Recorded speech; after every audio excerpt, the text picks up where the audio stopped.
Tudo bem. Professor, alegria enorme estar falando com o senhor, está conseguindo fazer essa live conosco, um prazer imenso ter aceito o convite, tá? Ok, vamos então. Beleza. Pessoal, então hoje a nossa live vai falar sobre contabilidade, com as perspectivas, né? Sobre a nova reforma tributária, tá? Mas antes do professor Newton entrar no assunto, a gente vai fazer um pequeno comentário aqui, uma pequena apresentação. Nós estamos lançando no mercado 4 cursos de pós-graduações, tá? Na área da contabilidade, pelo Sejur.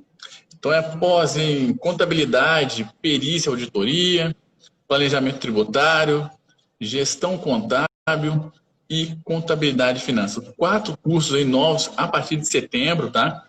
Então, nós estamos com professores mais renomados do mercado, professores que militam diariamente na contabilidade, utilizando a ciência contábil, e grandes mestres também do campo acadêmico prático, tá bom? Então, fica o convite aí para você que pensa em atualização, já pegar o engajamento da reforma, que com certeza vai ser um diferencial para a sua vida profissional, tá bom? Então, pessoal, meu nome é Renan Silveira, eu sou diretor-presidente do Sejur. Alegria imensa aí, todos vocês que estão nos acompanhando, tá? Seguindo as nossas lives. Diariamente vai ter lives, tanto de conteúdo da educação executiva, pessoal, lives com conteúdo do direito e também da contabilidade. Então, hoje o nosso convidado para a live é o doutor Newton Fassi. O professor Newton Fassi é contador de formação, tem doutorado na área. Professor, seja muito bem-vindo ao Sejur, à nossa live, e é professor titular aí da Universidade Estadual de Maringá. Professor, muito obrigado pelo convite novamente. Seja bem-vindo. Eu que agradeço a... Está ouvindo bem? Tudo bem, estou ouvindo sim. Eu que agradeço o convite e a confiança. E vamos juntos promover, vamos dizer assim, o ensino continuado na área de contabilidade, junto, porque é um parceiro essencial, que é a ciência do direito, especialmente a ciência do direito tributário. Vários momentos a gente observa, e eu concordo com isso, que a contabilidade e o direito são irmãos siameses. Quer dizer, os dois foram, ao longo da história da humanidade e do desenvolvimento dessas duas ciências, foram juntas, né? Então, não há como você pensar a contabilidade no sentido financeiro, societário, sem pensar e sem estar junto com a área do direito.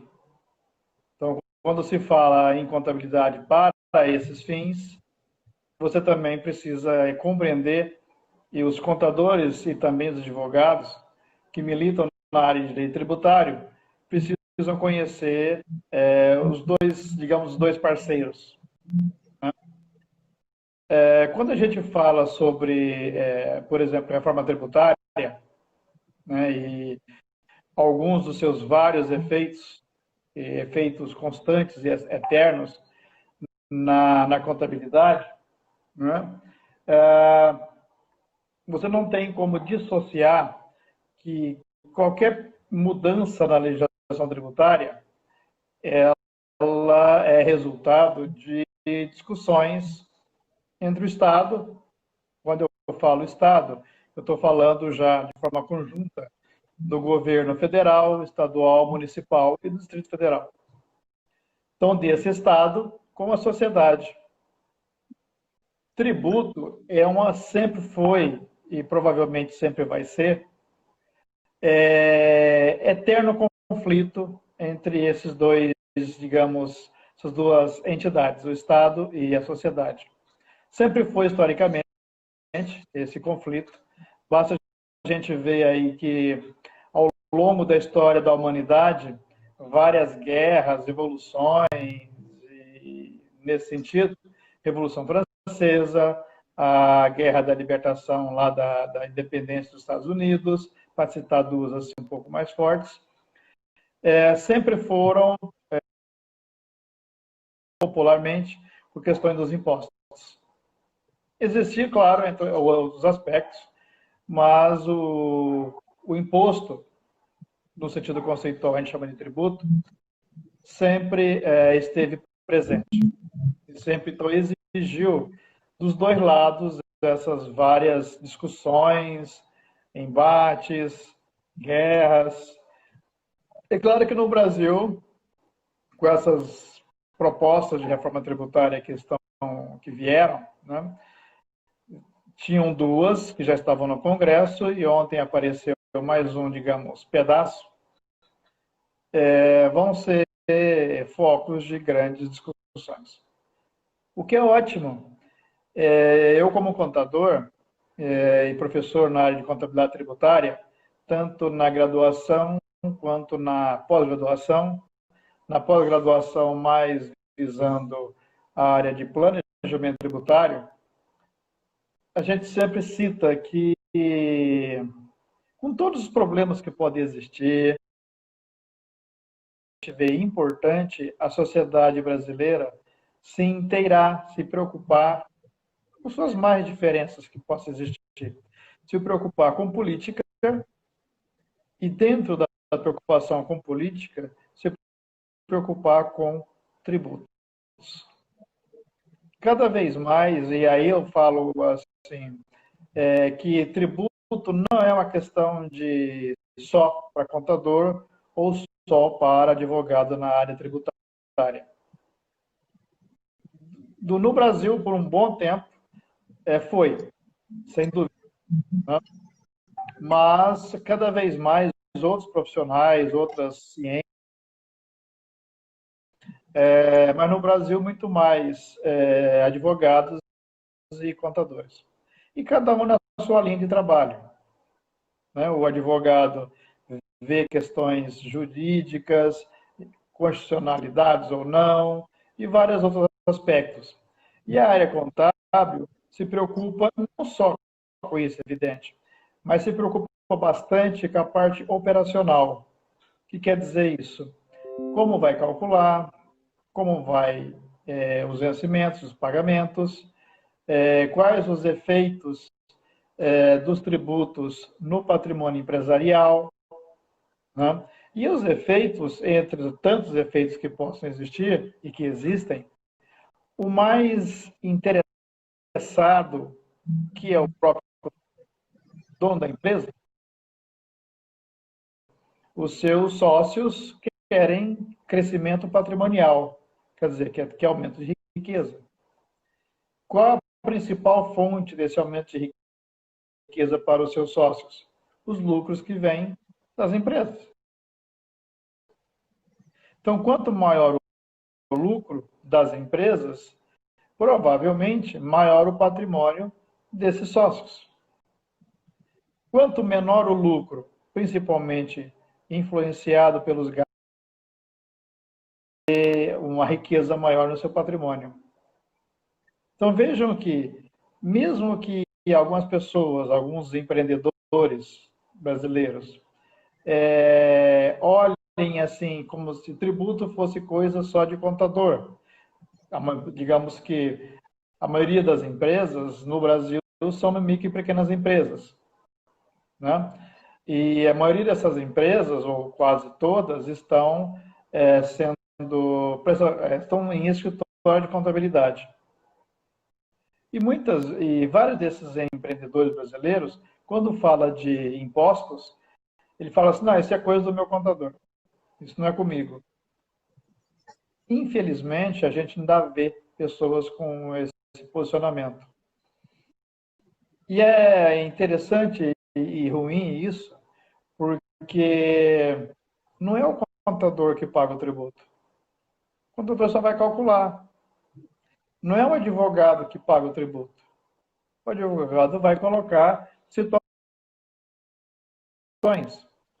quem paga o tributo, quem faz o recolhimento para o Estado, é o empresário.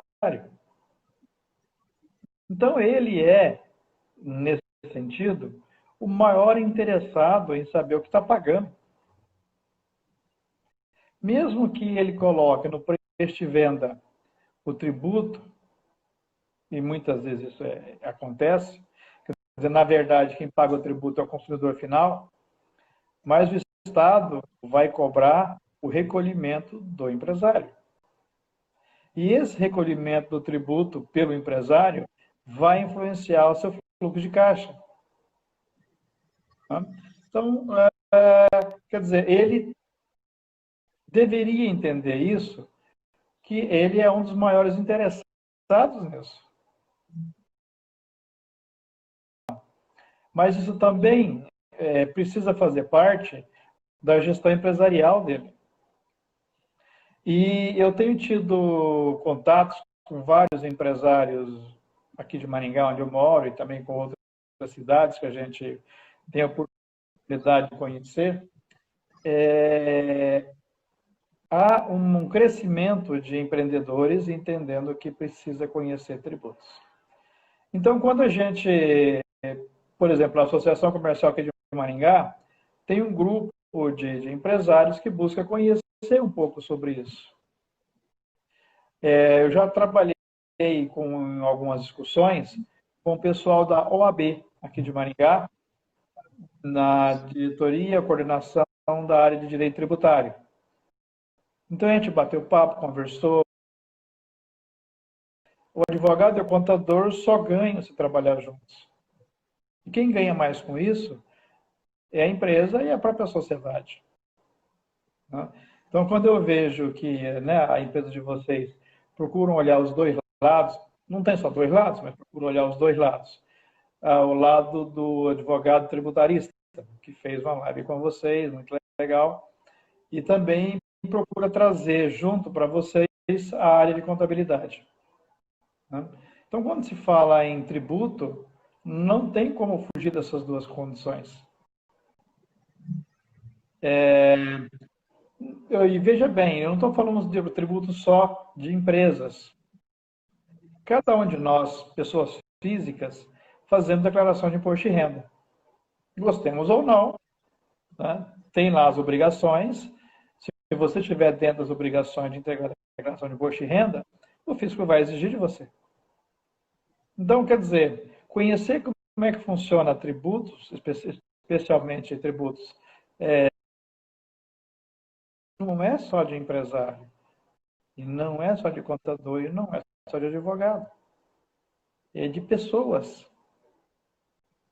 E assim como as empresas, as pessoas também têm patrimônios. Seu carro, sua casa, talvez, sua bicicleta, seu relógio, celular e patrimônios.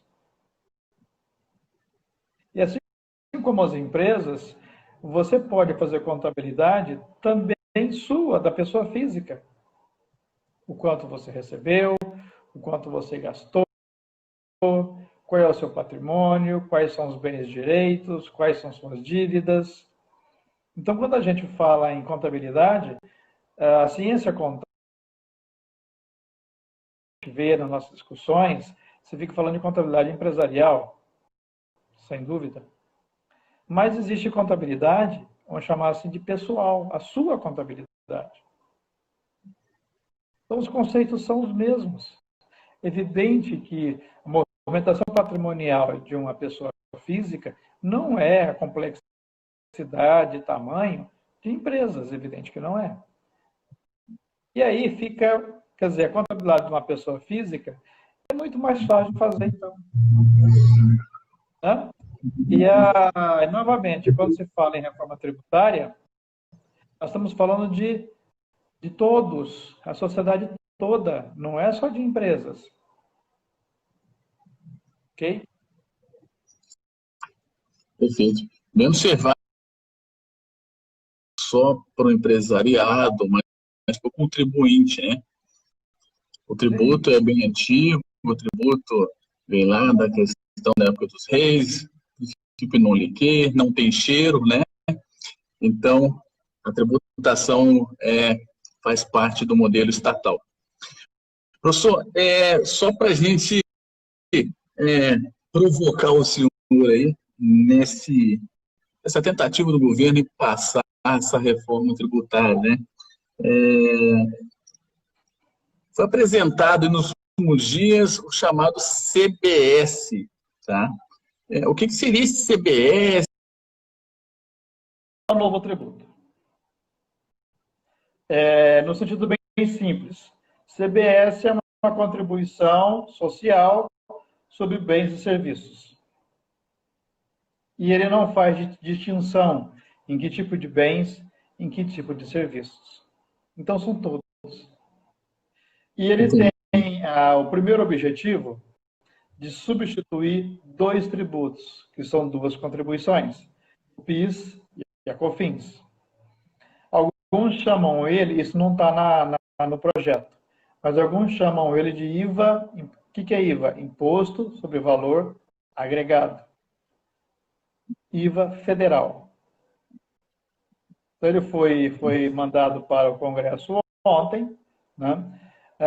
A intenção dele é substituir esses dois tributos, o PIS e a COFINS. O PIS e a COFINS, o PIS nasceu em mais ou menos 1970. A COFINS, 2002, me parece, por ali. Eu não lembro agora com certeza. Então, são tributos que hoje só se fala em juntar os dois de alguma forma. Então, isso não é novidade. Né? No início dos anos 2000, até um pouco antes, já existiam discussões sobre reforma tributária. Logo após a Constituição Federal de 88, dali 5 anos, né? 92, 93, alguma coisa assim, já começou a discutir sobre reforma tributária. Então, essa discussão nunca foi nova. Digamos assim, no sentido de reforma, a última reforma mesmo, o que é reforma? É você, digamos assim, mudar quase tudo. Isso aconteceu em 66. De lá para cá, realmente houve várias mudanças. Mas de lá para cá, não há grandes alterações. Essas alterações propostas agora, pelos dois projetos que estão no Congresso, um deles cria o IVA, Imposto Valor Agregado, que é a junção, que é a união da contribuição social, do PIS, COFINS, IPI, ICMS, ISS-QN. Então, 5 ou 6 tributos seriam se juntar num só. Em tese, seria você somar as alíquotas de todos eles e pagar só um, digamos assim. Né? Outra proposta, que é o IBS, Imposto sobre Bens e Serviços, é bastante semelhante. Então, as duas propostas que estão no Congresso hoje, elas são muito semelhantes. Tem vários problemas ali. Né? É claro que qualquer uma delas que for aprovada, discutida, não vai resolver todos os problemas, evidente que não. Então, voltando à sua pergunta, o CBS é uma tentativa. Por exemplo, o PIS é 1,65%. A COFINS é 7,60%. Então, se você somar, vai dar 9,25%. Tá? Esse CBS está sendo proposto para 12%. A alíquota, né? A alíquota de 12%, né? É 12%. Aí alguém diria assim, secamente, então vai aumentar. É que o processo de cálculo é diferente.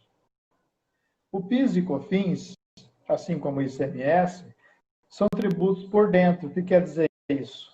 Quando você vê o preço de venda, nesse preço de venda já está contido o ICMS, PIS e COFINS. Então, fazendo uma analogia bem pequena, tá? Você tem um preço de venda a 80, somando ICMS, PIS e COFINS, dá 20. Então, você venderia para o teu cliente por 100. Na nota fiscal, sai R$ 100. Sem os tributos. Depois, ela inclui os tributos incidentes, que nesse caso do nosso exemplo, vão estar o ICMS, PIS e COFINS, que são os tributos chamados por dentro. Tem toda uma mecânica de cálculo aí. Eu fiz uma simplificação. Tá? Esse IBS, ele iria ser 12% sobre o 80%. O PIS e COFINS anterior seria 9,65 sobre 100. Então, você pagaria PIS e COFINS e ICMS sobre eles mesmos. Tem toda uma maluquice de cálculo aí, né, que não é tão simples de explicar. Então, uma das, digamos, vamos chamar de boas características do CBS é que ele é, nesse caso, ele é semelhante ao IPI, que é um tributo. Então, o IPI dá 8, você vai vender para o teu cliente por 88. Né? Então, o valor total da nota fiscal seria 80 mais o 8. Então, aí você tem um exemplo de tributo por fora, que é o que se projeta para a CBS. Então, em vez de aplicar 9,65 por dentro, se você fizer umas continhas ali, você vai perceber que o 9,65 por dentro é muito parecido. E essa CBS está tentando resolver um problema que está no Supremo Tribunal Federal faz, sei lá, 15, 20 anos, tempão aí, que é tirar o ICMS da base de cálculo do PIS e da COFINS. Essa discussão aí, né? Muitas empresas conseguiram vitórias nessa discussão jurídica, mas o STF ainda não fez a decisão final dele. Mas, em outras instâncias, muitas empresas têm conseguido vitória contra o Estado. No caso específico, contra o governo federal. Então, a instituição desse CBS, claro, não vai resolver tudo. Né? A própria apresentação ontem do pessoal do Ministério da Fazenda colocou assim, gente, olha, essa aqui é a nossa ideia, agora nós vamos escutar todos os lados que estiverem no Congresso, né? E vamos debater, né? E o governo federal, segundo eles, mais uns dias, já apresenta propostas para outros tributos, algumas mudanças ali, por exemplo, no IPI, segundo eles. Né? Alterações no ICMS são muito mais complexas, porque o ICMS é um tributo estadual. Já estou saindo fora aí da CBS. Né? O ICMS é um tributo para cada estado, né? Isso. No Paraná, nós temos a alíquota de ICMS 4, 7, 12, 18, 25, 27 e 29. São 7 alíquotas. Outros estados, por exemplo, o Rio Grande do Sul, são 5 alíquotas. O Rio Grande do Sul já fez uma proposta de mudança no ICMS dele, tentando estar mais próximo às ideias da reforma tributária, das duas reformas tributárias que estão propostas no Congresso, né? A do IVA e da UIBS. Então, voltando aqui, o CBS é 2 tributos só, mas, é a junção de 2 tributos, PIS e COFINS. Com várias alterações. Né? Certo. Professor, deixa eu te perguntar, fazer a seguinte pergunta aqui. Arrecadatório, por causa da crise, e se é um conteúdo arrecadatório, por que os bancos seguradoras, nessa apresentação de reforma tributária, vão ter uma proposta de alíquota menor? Você tem uma opinião aí? O que o senhor acha sobre isso aí? Você citou especificamente 2 ramos de atividade. bancos e seguradoras, né? Isso, né? Também para entender bem. Isso. Existe um conceito chamado lobby. Lobby são grupos de pressões. Por exemplo, sindicatos é um grupo de pressão. Então, eles fazem as suas discussões, vão lá por exemplo, o sindicato dos servidores públicos da Assembleia Estadual, ou talvez até o governador, e diga, olha, nós achamos que isto é mais justo para os servidores. Essa é pressão. Né? Os empresários também têm suas formas de pressão. Então, por exemplo, a Confederação Nacional das Indústrias, que representa as indústrias de todo o Brasil. Então, eles fazem contatos, isso é diário. Eles têm setores especiais na CNI para fazer isso. Então, tem pessoas profissionais altamente capacitados para ir apresentar. E também, como nós vimos dias atrás aí, empresários que acompanharam o Bolsonaro até no STF. Isso é pressão. Tá? Então, não seria diferente. Não é nenhuma novidade. Especialmente bancos, aí trazendo junto a FEBRABAN, que é a Federação Brasileira de Bancos, né? Trazendo junto a Resseguros e me fugiu agora a Instituição Nacional de Seguros, né? De trazer esses grupos e fazer pressões que, na opinião deles, a instituição da CBS vai ser negativa para eles. Existe um discurso, existem vários estudos tentando mostrar que essa proposta de 9,25 para 12, ela é muito prejudicial à área de serviço. Né? Então, eles vão tentar mostrar isso, que para esses dois ramos específicos tributário. Você falou sobre tributo arrecadatório. No sentido bem geral, né? De certa forma, todos os tributos têm efeito de arrecadação. É claro que alguns deles têm propósitos diferentes. Por exemplo, quando você chama imposto de renda, IPTU, IPVA, são tributos arrecadados para que o Estado gaste aonde quiser, mais ou menos isso. Quando você pega uma contribuição social, que é o PIS, COFINS e agora a CBS, ela vai para o governo federal todinha, 100%. E o governo federal depois distribui para os estados. O imposto vai para quem arrecadar. Então, vamos pegar aqui o IPI. O IPI vai para a União e a União distribui para os estados e municípios de acordo com alguns critérios que estão na Constituição Federal. O que sobra disso, o governo federal faz o que quiser com o IPI, o que quiser. Já as contribuições, elas são arrecadadas pelo governo federal.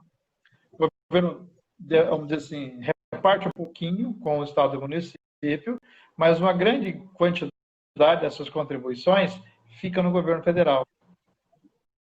E aí você tem pressão também dos municípios e dos estados para que o governo federal distribua uma parcela maior dessas contribuições para ele. Então, você não tem... Aí é tributo arrecadatório. Não? Então, você não tem pressão só de quem paga. No caso, o banco e a seguradora. Você tem pressão também de quem quer receber um pedaço disso. Com certeza. Professor, e a última pergunta aqui, passar para o senhor, vai ressurgir, renascer a CPMF? Hoje, no futuro que a gente está vivendo, poucas pessoas ainda vão em bancos, né? Hoje as transações são pelas fintechs, bancos digitais, E foi falado nos jornais, né, o interesse do ministro da Economia em tributar essa transação, essas operações digitais. Qual que é o ponto de vista técnico aí da contabilidade? É um novo tributo, não é? Ele está ressurgindo com um novo nome, mas na verdade a essência é a mesma. O senhor pode explicar aí, por gentileza? Eu acho que uma das ideias do CBS, que foi apresentada, também de certa forma, é uma CPMF. CPMF é contribuição provisória, movimentação financeira. Com esse nome, e somente aplicando só movimentação financeira, eu acho aí, é claro, é uma hipótese, que não vai aparecer. Né? Mas a CBS, como ela, no projeto, ela também vai incidir sobre empresas da internet e tais, né? Não deixa de ser uma forma do governo instituir algo semelhante à CPMF. Tá? Não deixa de ser. Em razão das pandemias, não só da pandemia, a pandemia, claro, ia que o país.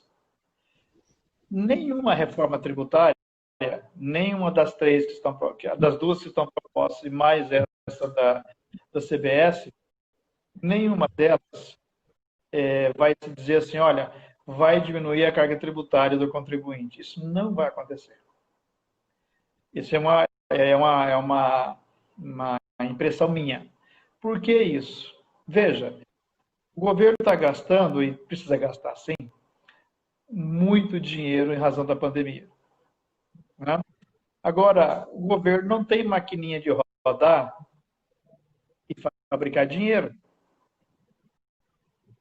O dinheiro que o governo vai ter e vai poder usar é dinheiro que vem da sociedade. E qual o dinheiro que vai da sociedade para o governo? Os tributos, os famosos impostos. Então, de uma certa forma, claro, o governo pode buscar recursos,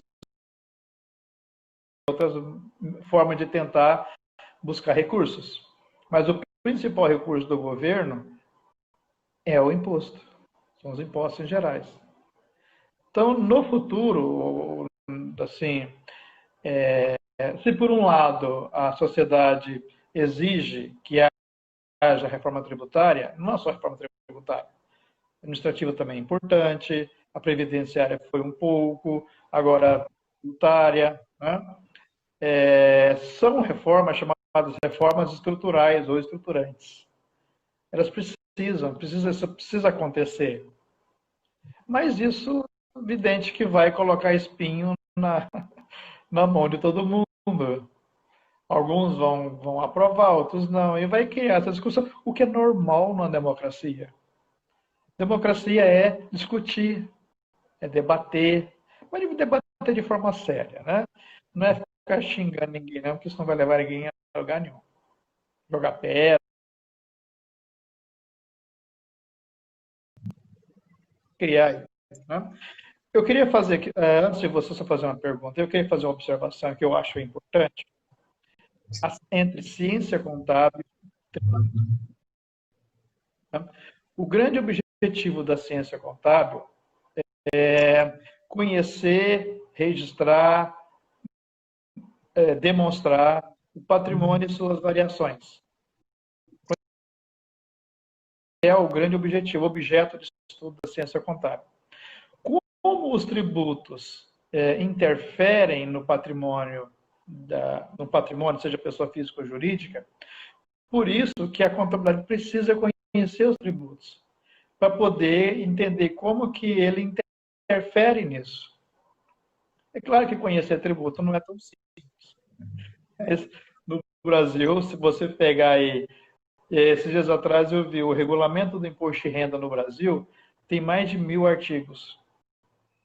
O regulamento do ICMS só no Paraná tem 3.400 páginas. 2 tributos. No Brasil nós temos 93 tributos. Então não é tão simples. Se tem mais perguntas, pode ficar à vontade. Perfeito. Ô, professor, muito bem explanado pelo senhor essa atualização. Realmente vai ser uma nova etapa para o contribuinte, né? O senhor explanou muito bem, vai ser criado novos tributos, né? Mas para a gente finalizar aqui, professor, seriam impactos assim que repercutiriam no crescimento, né, na ajuda para o empresariado, ou aumentaria realmente mais a carga tributária? Perdão, você perguntou se a carga tributária vai aumentar? Isso para o empresariado. Ele vai ter uma baixa, uma diminuição ou não? Eu acho que aí, é claro, é uma hipótese. Tá? Primeiro, como eu comentei, eu acho que a carga tributária não vai diminuir, no sentido percentual. Tá? Então, hoje, é claro que esse 34%, 30% não é de todo mundo. Por exemplo, postos de combustíveis, varejistas, que vendem a gasolina que você abastece seu carro. Esse tipo de empresa, ela em si, paga muito pouco tributo. Talvez não pague 3% desse total dela. Por quê? Porque gasolina, óleo diesel, lubrificante e tal, já estão no conceito chamado substituição tributária. Então, quem vende para eles já paga o tributo no lugar deles. Então, quando ele vende para você, isso é um instituto jurídico chamado instituição tributária. Mas empresas de serviços, aí você vai na oficina mecânica, levar teu carro lá, se for o caso, precisar, né? Tem mais ou menos uma carga tributária, às vezes, maior que 30%. Aí depende muito de algumas situações. Então, quando se fala lá 33% do PIB, isso é médio. Então, como é que calcula isso? Você soma todos os tributos que o país paga, divide pelo PIB e dá uma média. Né? Mas então você tem ramos de atividades que a carga tributária em si dele é pequena e talvez não cresça.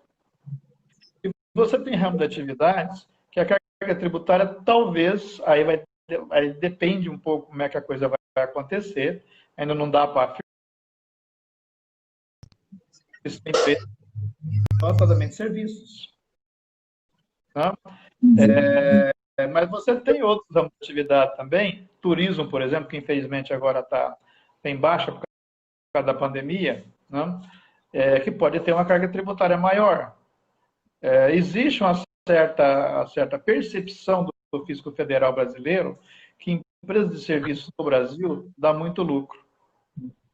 Inclusive, existe a proposta também de tributar a distribuição de lucro.